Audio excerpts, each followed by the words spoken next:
Today I'm flying solo, and I'm going to do my best to make it through here in about 20 minutes. Hit on a couple of things that I think people watching might find interesting. I'll try to keep it going. I don't know how well I'm going to do talking to myself. But the things I want to talk about today, we're talking free extended warranties that I did a lot of research into the past week. Windows 10 updates. Tomorrow is the last day to do your big free Windows 10 update. We'll talk about it one final time. And we're going to talk about the Jack Dorsey morning routine. But first, I'll talk about whatever beer I'm drinking here. It is the Goose Island Goose IPA. And I'm big on the IPA kick right now, so I'm digging this one. I think I bought this one in North Carolina when I was down there and didn't end up drinking it, so I brought it back up with me, and it's good today.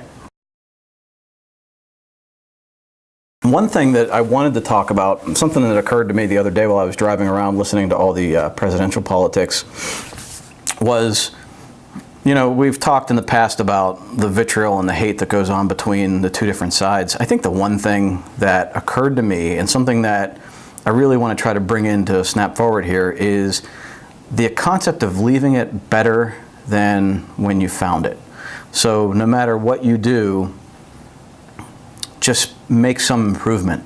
So no matter who gets elected, whether it's Hillary, whether it's Trump, or The Rock, just come into office and leave it better than you found it by the time you're done, whether it's 4 or 8 years later. You know, I don't want to be in a bigger mess than where we are now. And I don't know, a lot of people think we can't get much worse. Who knows? I don't want to find out. So the big thing with Windows 10 tomorrow is that if you want Windows 10 and you're on Windows 8, tomorrow's the last day to do it for free. If you're on Windows 7, you know, whether you want to do it or not, we've recommended not. If you're on Windows 8, we are recommending that you do it. If you are a business, we're telling you to not do it. So of our clients, we're saying just wait until you buy a new computer for wherever you want to do that. But tomorrow's the last day if you do want to do it at the last minute. One thing I was looking into, and we're here as we're working on our videos at Snap Forward for us and for our clients, we've been testing out different camera technology. So the camera we started off with that I've had for about a year or two now for the business takes good video, does pretty good photos, but it didn't have a mic input. So you get a lot of echo, you get a lot of wind noise, and we were looking to make this more professional as we move forward, and I was looking into different cameras, and you can go from a few $100 camera all the way up to a $1,500 or $1,800 DSLR that does 60 frames per second in 1080p and really high quality video, and also has microphone input. So as I'm doing the research, trying to figure out which camera's better, I'm also finding out, you know, I'm looking into warranties and trying to figure out, you know, how long I can play with it before I have to return it. So Sam's Club has a 90-day return policy. So buy a camera at Sam's Club and we have 90 days to play with it, figure out if we like it, and take it back. The one we have, for instance, makes a lot of noise when auto zooming. So probably not going to fit for what we need, especially if we're doing some live shots or some shots on scene with a client. But on the warranty side of things, I started looking into, because I knew my Amex card gave me an additional warranty when I purchased a product. But what I wanted to find out was if some of my other cards did. So if I have a low interest rate or a zero interest rate kind of deal going on, do I still get that extended warranty coverage? And what I found was you do. Just about every card company, MasterCard, Visa, Amex, Discover, they all offer 1 extra year of warranty coverage. The big difference is the paperwork from what I'm reading, but there's also companies like Amex will actually cover wear and tear. So I don't know what they call wear and tear. I'm assuming if you drop your iPhone and crack your screen, they're not going to cover that. But if maybe if you're using a camera and one of the components wears out just from using it heavily, they cover that. That would be incredibly interesting. What it does also do is for anyone purchasing a laptop, an iPhone, any piece of electronics, a DVD player or a TV, you know, you buy those, they offer you those extended warranties for 89 bucks or 150 bucks or whatever it is. Well, you automatically get a warranty an extra year anyway, with the credit card that you purchase it with, if you purchase it entirely with that credit card.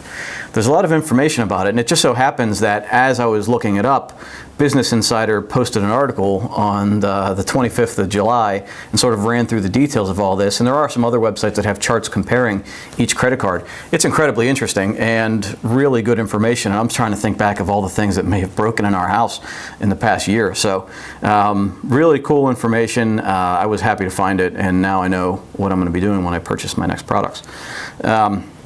So thank you for watching. We are trying to make this better. We're trying to make it higher quality. We have better lighting. We're trying to work on the audio. We're trying to work on the video. Hopefully some people jump on live and catch us. We're going to try to promote it more. And coming up, we are going to bring guests on.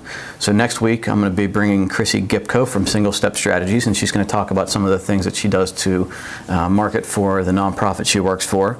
And we're going to have some more people after that, and we'll talk about that next week. But the big thing, and why we're working on this so hard, is that video on social media works. It doesn't, especially with people that might already know you and the way you do your business, this might be new and this might seem silly, but it works. When people that I wouldn't normally anticipate seeing me say, hey, saw your video online, it was pretty cool, or it was interesting, and it's, some people joke around, some people are being serious, but the bottom line is they're seeing it, and that's all that matters for me at this moment. I want people to get good information, but I really like the fact that people are actually seeing it, where on a regular post they just sort of blow by it. So we do recommend it to a lot of our clients. If you have some good things to say, if you have some interesting things to say, get out there and say it. It's probably a lot more interesting if you can talk about something like cigars or wine or whatever. It's probably a lot more interesting than me talking about marketing and productivity and whatever else I have to talk about. So go for it.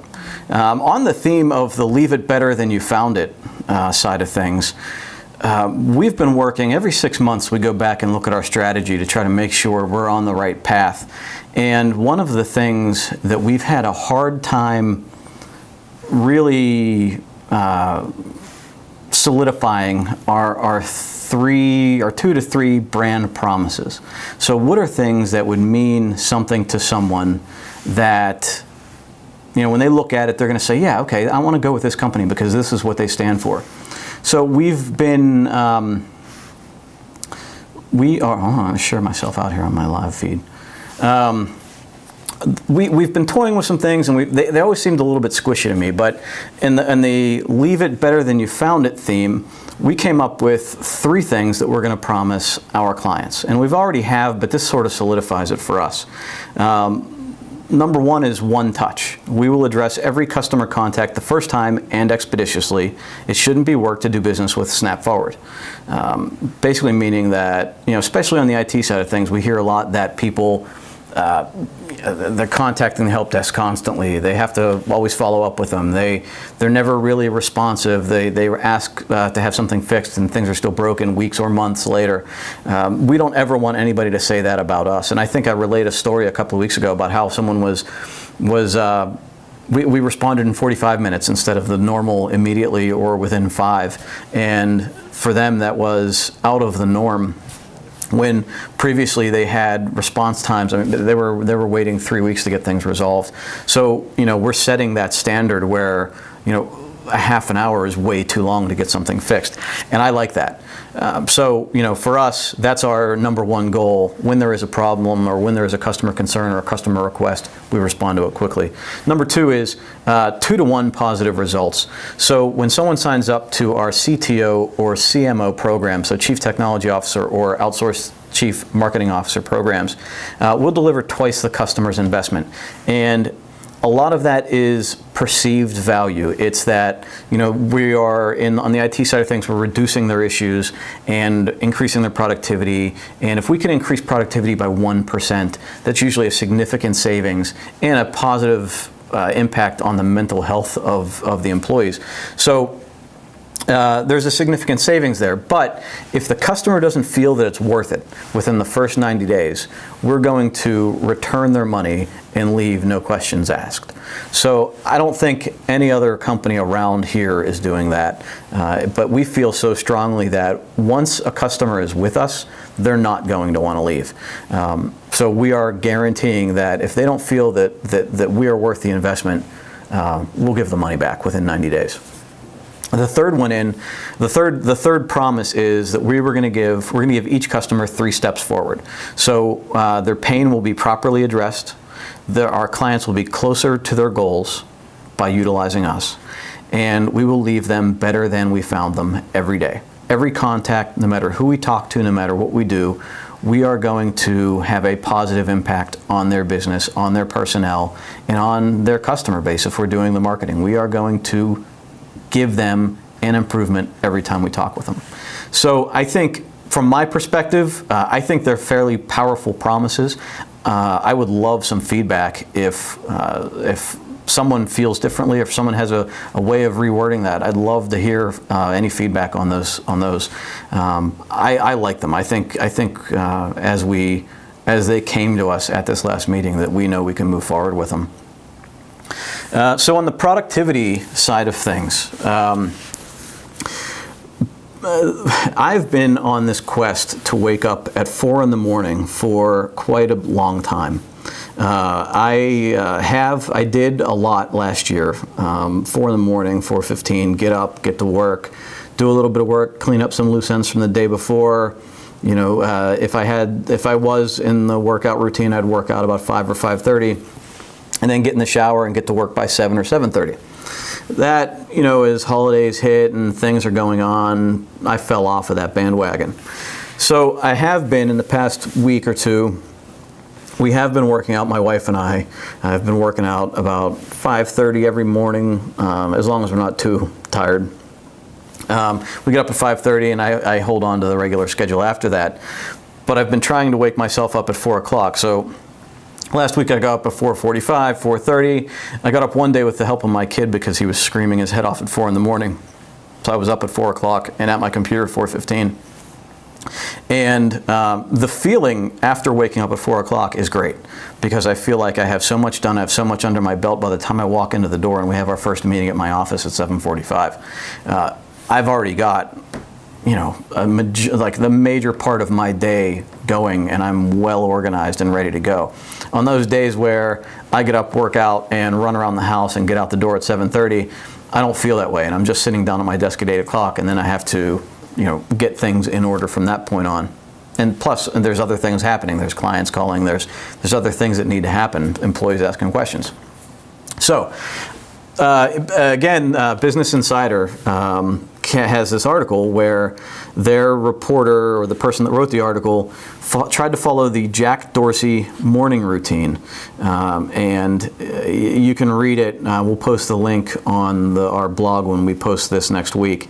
But you know, the Jack Dorsey morning routine is basically, it's waking up at 5 in the morning, and the first thing that he does is meditate for 30 minutes.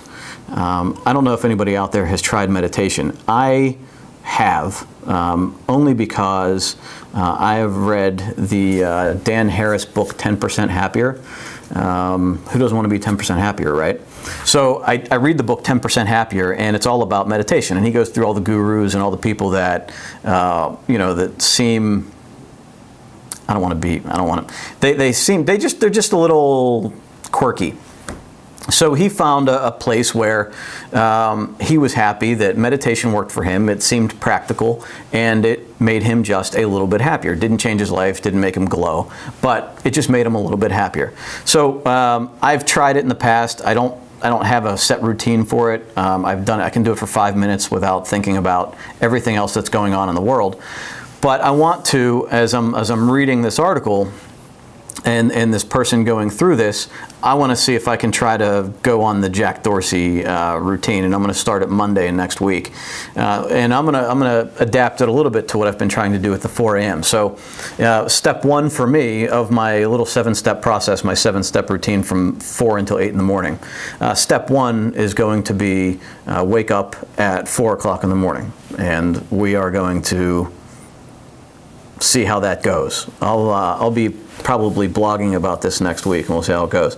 I'm going to try meditation, but I am not going to go for the half hour that Jack Dorsey does. Meditation, when you read the books about it, it takes a lot of practice to get up to that point, and I probably don't have the patience to practice that completely. So I'm going to do 5 minutes and work up from there, and see how I do. I'm gonna read try to find a good way to do it, a good routine to do it. So I'll start with 5 minutes and move up from there. And in the past when I have tried to do it, or just try to be mindful as you're walking around, for me, big crowds is a problem. So going to a grocery store is stressful for me. So I figured I'd test it out, and I'd walk around and see, just try to be patient and mindful, and hey, try not to be the way I normally am, which is really amped up and want to get in, get out, and stay out of my way, right? So I go to the grocery store, test it out on a Sunday midday when everybody is there after church, and I'm walking around, and somebody walks in front of me, cuts me off, or I'm waiting for people when normally I'd be impatient and step around or whatever. I just sort of wait and kind of float through the grocery store, and I'll tell you, it might have taken me 10 minutes longer to get through, but I wasn't stressed out, I wasn't agitated, I wasn't irritated and in a bad mood. I walked out, and I felt like, from that one little experience, I felt like a smarter person for being that way, if that makes sense. And in fact, on the way back home from that trip, I witnessed a car accident, and where normally I would probably keep on going, I turned around in a parking lot and came back, and handed the woman my card, and she goes, "What's this?" She's agitated because she just got hit. And I said, "I saw what happened. Just if you need anything, give me a call." And the guy says, "Oh, we know what happened." So I'm like, "Okay, that's okay. That's fine, no big deal." Well, she calls me back a couple of days later and says that the guy was blaming it on her, that it was all her fault, and whatever the story was. But in reality, what happened was he blew the red light coming across the intersection, and I witnessed it, and I know it happened because the car in front of me had to stop at the green light because this guy was coming across so fast. So at any rate, I talked to the insurance company and gave my statement and hopefully helped her out. I never heard anything afterward. But I never would have stopped had I not sort of been in this mindset that, trying to be mindful of what I'm doing and trying to be a little bit better, right? So I'm hoping that it has the same sort of impact going forward now, and starting especially with this next week. The other thing I really want to do is get back on the reading routine. I still listen to a lot of audiobooks and a lot of podcasts, but I want to actually get down to reading a book. I have 3 books that are on my table right now. The $100 Startup, I'm crawling through. I read 15 minutes every other day. I really need to dedicate like a half an hour every day to it. So I'm going to start really getting into that book, dedicating at least a half an hour to 45 minutes every morning before I wake up, as I drink my coffee, and get into that book. Maybe check some emails at 5 o'clock, read whatever articles I can find online that might be relevant to the business. And then 5:30, we will try to get Lynn out of bed. She's been maybe pushing it to 5:45. We're going to try to get out of bed at 5:30 and do our workouts. She is a Beachbody coach, and she's been rocking it. And she does really well. She's been trying to keep me on the train. I'm doing better with the eating. I'm doing pretty well with the exercising. The eating is my problem. But I'm really going to get on that horse. We're starting something new next week. I don't even know which one we're doing. We've been doing 21-day fix. It might be the Insanity Max 30 next week. I'm not sure. But we're gonna do that for the half an hour, and then by 6 o'clock, I should be getting ready. I should be in the shower, getting dressed, ironing my clothes, and hopefully out the door by 7 o'clock, at my desk, organized and ready to go.